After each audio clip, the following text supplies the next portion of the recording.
Julio, dinos tu entrada porque no la pudimos escuchar. Sí, encantado, Jorge, de estar contigo y realmente reitero mi felicitación del modo de que empiezas tus programas, que me parece muy importante, y solo tomar un segundito para añadir, o sea, por ejemplo, la figura de San Pablo, una figura que en su momento fue un esbirro que Sí, persiguió a los cristianos y después fue una de las figuras que más proliferó el mensaje. sí. Un intelectual de primera Sí, que proliferó precisamente ese mensaje de la iglesia y nos demuestra el poder del Espíritu Santo, la importancia de la rectificación y que basado precisamente en esa corrección con Dios todo es posible, pero tiene que haber una corrección en la conducta y San Pablo pues lo demostró brillantemente. sí, es cierto. Mira, vamos a empezar con una información que la encontré en el día de hoy. Tiene que ver con un libro. Tú sabes que ahora, para darle algún barniz de profundidad, cuando tú quieres, no en todos los casos, hay buenos escritores que escriben lo cierto, como tú, por ejemplo, el profesor Orlando Trujillo, pero sí hay ciertos personajes que cuando quieren ganar dinero, cuando tienen sus agendas, sencillamente escriben un libro, promocionan el libro, ganan dinero. Hay un señor que se llama Miles Taylor, que fue oficial en la campaña de Donald Trump, o sea, funcionario en la campaña de Donald Trump. Y entonces, en el libro, él habla de Donald Trump, obviamente, y dice que incluso hasta Donald Trump fantaseaba con cómo sería el sexo con su hija Ivanka. Eso lo pone él en el libro. Obviamente, Trump lo niega. Dice que este señor es un don nadie, que lo que quiere es hacer dinero. Cuando uno escarba en el pasado de este hombre, activista, por ejemplo, de Joe Biden, para la campaña de Joe Biden, donante de Barack Obama, entonces uno dice, ¿qué clase de republicano es este que trabajó en la administración Trump? ¿O qué clase de personaje es este? ¿Cuál es tu reacción ante esto? Mira, primero, Jorge, saludo a Orlando Trujillo. Me pareció que estaba a la introducción, pero no estaba seguro Sí, sí, si no, estaba. lo tengo frente aquí, frente a frente. Ya le puse la alfombra. Tuve que ponerse la roja, pero prometo teñirla y cambiarle de color, porque hay que darle recibimiento. Oye, Pues le mando oye, me saludos alegro mucho de a, escucharte, me alegro mucho de a escucharte Orlando. y te felicito. Tú eres de los mejorcitos de los mejorcitos. Dice, no sé si lo escuchaste bien, díselo de No, nuevo. no, no. No, me alegro mucho de escucharte y sigo pensando que eres de lo mejorcito en lo mejorcito. Oye, muchísimas gracias. Es recíproca la admiración, querido Orlando. Te mando un fuerte abrazo. Igualmente. Jorge y Orlando, mira, la noción de lo que se llama idea laundering en inglés, o sea, el lavado de ideas, precisamente se basa en formatos, tanto artículos, y esto se ve mucho en el mundo académico, de escritos pseudocientíficos para promover una agenda que ya la tienen programada. Entonces, pues buscan determinados artículos que incluso aunque carezcan totalmente de seriedad, pero lo promueven como una base de conocimiento cuando no lo es. En este caso, esto es una barbaridad y mira, yo creo que el presidente Trump debería considerar meter, o sea, ir hacia adelante. Yo sé que está ahora bastante ocupado con las cortes, pero presentar una demanda por difamación, por realmente es ofensivo estar en medio de una campaña, pero esto lo vamos a ver, Jorge y Orlando, esto lo vamos a ver y van a seguir. Fíjate que no importa, que es una forma de tratar de desviar atención. Si ya se está hablando de una cifra de $40 millones que el cartel de Biden ha dado de alguna manera a través del tráfico de influencia apoderarse. Estamos viendo todos la complicidad del Departamento de Justicia, del FBI, del Servicio de Rentas Internas, en ocultar crímenes, en involucrarse, interferir en elecciones nacionales en los Estados Unidos, pues entonces este tipo de información es para desviar y no debe de sorprender a nadie que esto ocurra. Sin embargo, lo que es nada más que tienen que buscarlo en el internet, las grabaciones del presidente con un toqueteo extraordinario con preferencia a niñas de menos de 13 o 14 años.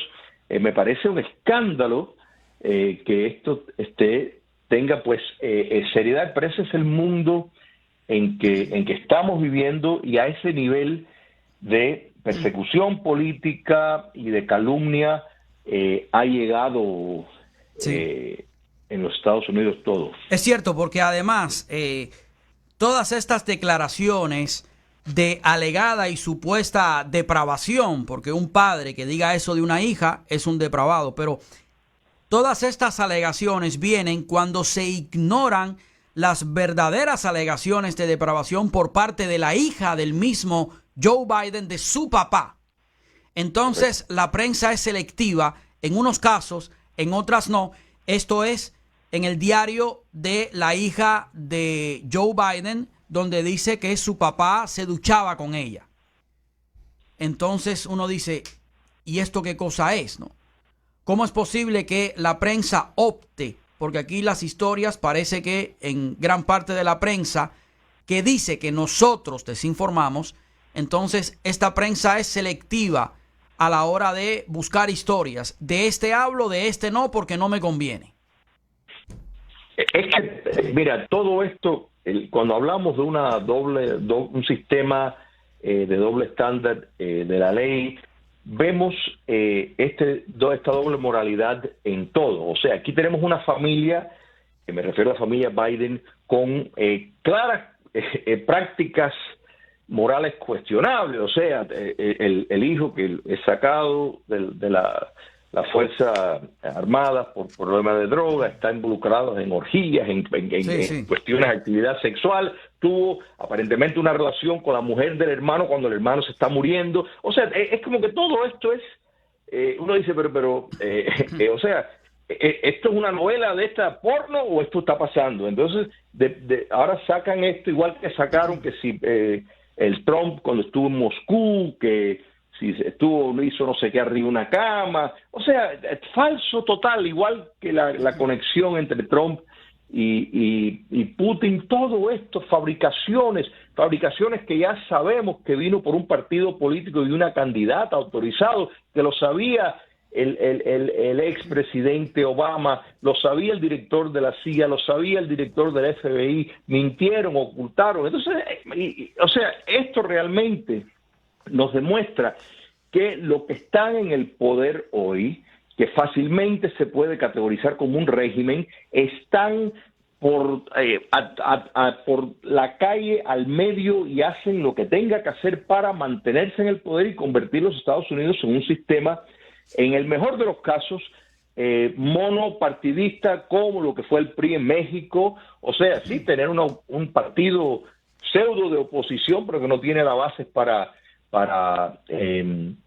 ser elegido. Fíjate que esto lo vemos en todo, sin desviarme, pero nos ilustra, por ejemplo, cómo la decisión del Tribunal Supremo, y tal vez tú vas a tocar eso después, y no quiero, o sea, solamente quiero enfocar en que esto en efecto, vemos cómo la jueza Jackson, que fue quien nominó al presidente, está haciendo una defensa de la teoría crítica de la raza y delegando a expertos, entre comillas, para que tomen decisiones en procesos legales, emitiendo juicios, y fue otro negro estadounidense, Clarence Thomas, quien emitió la declaración formidable diciendo que al fin hay igualdad, y en efecto destruyendo la noción de la teoría crítica de la raza, que es la que está defendiendo la otra jueza y el otro miembro de la Corte Suprema de la raza negra. Entonces me parece formidable, pero esa es la lucha de nuestros días, y lo estamos viendo como precisamente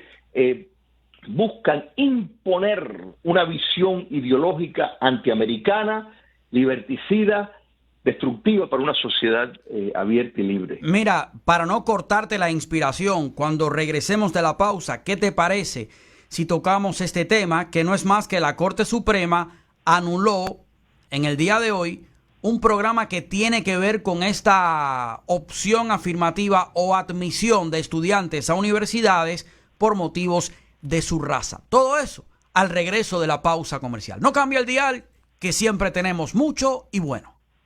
Son las 4:20, horario estándar del este de los Estados Unidos. Me acompaña el autor y politólogo Julio Schilling. Julio, la Corte Suprema de los Estados Unidos, como tú nos dejaste ver, anuló en el día de hoy lo que se llama programas de admisión para estudiantes basados en la raza, estos programas, en la Universidad de Harvard y la Universidad de North Carolina. Y esto, por supuesto, ha sido un fuerte revés a las políticas de acción afirmativa que a menudo se utilizan como, digamos que, elemento que ha ayudado en los derechos civiles y todo lo demás. Cuéntanos un poco, ya nos adelantaste algo sobre tu parecer, pero ¿por qué tú crees que el hecho de haber quitado esta opción afirmativa es algo positivo? Porque algunos entonces van a decir, pero entonces, ¿dónde quedamos? Mira, primero, la gran importancia de esto es que es una gran victoria para la noción de la igualdad.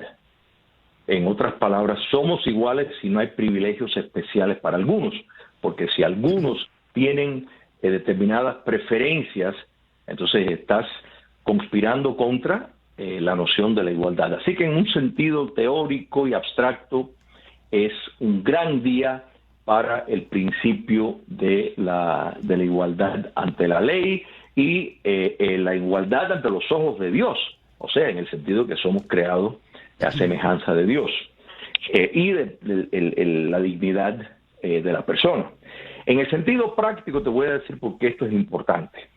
Quien más se han impactado de manera adversa con la programación de acción afirmativa han sido precisamente las minorías y específicamente los negros estadounidenses. Y te voy a explicar por qué. Universidades como, por ejemplo, Harvard, ¿no es verdad?, que relajan para llegar a cuotas raciales, pues quiere decir que le hacen más fácil la entrada, entonces efectivamente van a entrar más estudiantes. Y no voy a decir minorías porque los asiáticos están en desventaja, ¿no es verdad? Pero sí admiten a más negros norteamericanos y Harvard puede decir, mira, nosotros tenemos aquí X cantidad, tenemos la cuota. Pero el daño que hacen es que tienen niveles de abandono de la universidad entre ese mismo cuerpo estudiantil de la raza negra extraordinaria, porque el rigor para mantenerse en el colegio, en Harvard, por ejemplo, es tan intenso que no están preparados y terminan frustrándose y abandonando la universidad, que en cambio, si hubieran ido a otra universidad con menos exigencias académicas, hubieran terminado, se hubieran graduado y probablemente hubieran tenido una vida mucho más exitosa. O sea, el nivel de abandono por estudiantes que son dejados entrar en universidades élite y difícil de mantenerse es extraordinario. Entonces, quien más impacta, de nuevo, son precisamente personas a cuales se les flexibilizó. Es como ahora mismo, si en el deporte, si a nosotros nos dejan jugar en la NBA para hacerlo equitativo, ¿no es verdad? O sea, yo quiero jugar. Claro. Ahí, No, yo, a mí. Bueno, especialmente yo. Si nos dejan la entrada, o sea, no duramos ni 2 días porque no podemos competir. No podemos competir en la NBA porque, es decir, entonces, muchos practicantes y creyentes de la teoría crítica marxista, pues, ¿qué es lo que abogan? Bueno, vamos a ponerle a Jorge, a Schilling, a Orlando un básquet más bajo. Entonces, pues de pronto tienes un deporte, y eso es lo que estamos viendo, el argumento de quitar determinados cursos por considerarlos racistas, y querer premiar a todos de una manera equitativa. Entonces lo que terminan es destruyendo la calidad de la educación. Entonces, todos estos proyectos, y en el caso de la acción afirmativa, que en su momento no llegaba a lo que estamos viendo ahora, que sí tiene contención y abultamiento marxista, neomarxista, con la idea de promover la teoría crítica de la raza, la teoría crítica queer, la ideología de género, teoría crítica feminista. Todo esto es pues quitar rigores académicos para contentar determinadas percibidos víctimas de la sociedad. Entonces, quien más se hace daño es en no preparar a las personas que entran, que se benefician a la entrada, pero una vez que están dentro,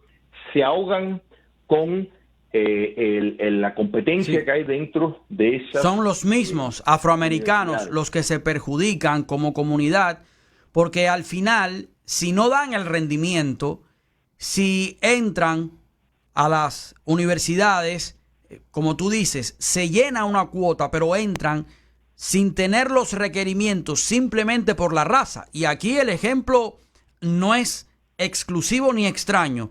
Si hay un estudiante blanco que tiene todas las calificaciones y un estudiante de la raza negra y tienen que elegir y tienen que llenar una cuota, entonces escogen al de la raza negra aunque tengan menos calificaciones, simplemente por su raza, para llenar una cuota. Mira, yo tengo aquí una estadística. Salió en un artículo de la CNN. Yo lo que escribe la CNN lo tomo con un grano de sal, con recelo. Pero, en fin, voy a dar el dato. El 31% de los estudiantes de la raza negra sale del college. En comparación, le sucede al 18% de los estudiantes blancos. El 21% de los hispanos sale del college. El porciento más grande lo tienen los indios, los nativos americanos, con el 36% de jóvenes que salen del college porque sencillamente no quieren estudiar. Los que son partidarios de esta inclusión y de esta igualdad, que al final no es igualdad, dicen que los nativos americanos y los negros tienen un porciento mayor de fallar en el college por las condiciones económicas en las que viven, por estar en los guetos, en las reservaciones, y que ahí entonces se manifieste el racismo sistémico de la sociedad. ¿Qué piensas tú? Todo eso, mira, el reporte ese valida la exposición que yo les hice, que dicho sea de paso, en mi criterio, uno de los mejores exponentes de eso es el intelectual negro estadounidense Thomas Sowell, que ha escrito incluso libros en este mismo tema con estadísticas irrefutables al respecto. Pero la diferencia aquí en precisamente la racionalización que le está dando CNN es que es totalmente errada porque el mismo criterio esto aplicaría a blancos si se facilitara la entrada a Harvard para blancos que tal vez no están preparados para ir a Harvard, pero sin embargo sí se pueden graduar de otras universidades menos rigurosas y completan su carrera. Mira, esta visión de culpar la raza cuando en sí son otros factores, es importante señalar, por ejemplo, y esto han hecho estudios del sistema de cárcel, de los presos, donde dice, bueno, hay estadísticamente más negros presos por el racismo. Eso es falso, porque cuando miren a los blancos, el denominador común que más prevalece, los blancos que están presos, me refiero, es ausencia de un padre en la casa, o sea, familias rotas donde no hubo una figura de autoridad en el crecimiento. O sea, en el caso, volviendo a los negros estadounidenses, el gran problema es la destrucción de la familia negra, producto de lo que Martí llamó la benevolencia excesiva, porque justo tú sabes que tuvimos un evento los otros días en la Universidad de Santo Tomás,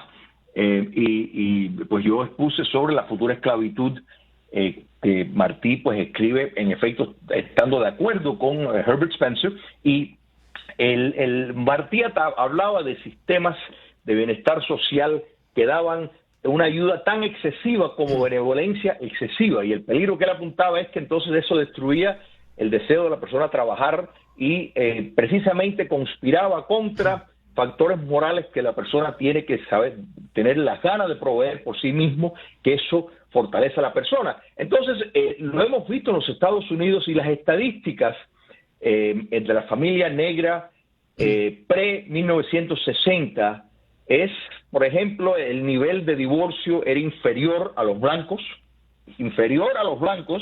o sea, una familia negra tenía más posibilidad de mantenerse junta a una familia blanca en la era pre-1960, que es cuando viene pues toda la programación social.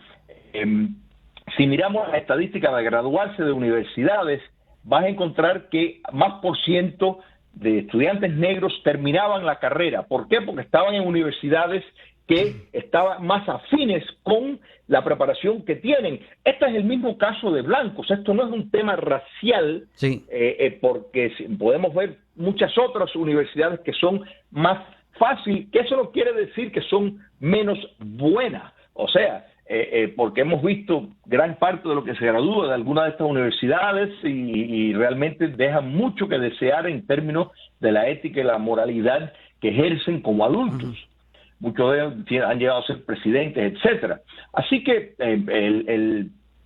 es importante destacar, y la CNN ha hecho ese punto, pero mirando todo fallido. Por eso, anteriormente utilicé la opinión que emitió la jueza nombrada por Joe Biden, negra estadounidense, sí, la jueza Jackson, y Ketanji Brown Jackson. Correcto. Y la opinión de Clarence Thomas, juez negro estadounidense conservador, que directamente hace referencia a ella, y en efecto la sienta a ella, que es como sentar la teoría crítica de la raza en el banquillo de los acusados, y le dice: es un error mirar y juzgar todo por la raza. O sea, la Constitución es colorblind, o sea, claro, realmente es justa, y eso es lo que importa. No, una exposición brillante. Por eso es que negros, blancos, asiáticos, todos tenemos que celebrar lo que ha terminado hoy, porque, volviendo a Martí, es en la inclusión, precisamente en esa política armoniosa de las razas y de las clases sociales, que se busca una sociedad coherente, no en dividir grupos, claro, de acuerdo a su identidad. Sí, y ahí tienes un punto muy válido. Los jueces de la Corte Suprema fallaron a favor de un grupo llamado Students for Fair Admissions, fundado por el activista contra la acción afirmativa que se llama Edward Blum, en su apelación de los fallos de los tribunales inferiores que respaldan estos programas utilizados en estas dos escuelas. La Corte Inferior le dio la razón a las universidades y el señor Edward Blum apeló y ganó. La decisión fue 6-3 en este caso, ¿no? Es interesante esto. Tengo que ir a la pausa, pero lo interesante del caso es que uno de los motivos de por qué hay proporcionalmente más de la raza negra presos que blancos, proporcionalmente, porque numéricamente hay más blancos. Los negros son el 12-13% de la población. Proporcionalmente sí hay más negros encarcelados. ¿Por qué razón? Porque proporcionalmente hay crímenes que los cometen más. Esa es la verdad fea que nadie quiere decir, pero es la verdad respaldada por números. Entonces, yo tengo que traer números y estadísticas sobre el tema. Muchísimas gracias, por acompañarnos, Julio Schilling, por estar con nosotros.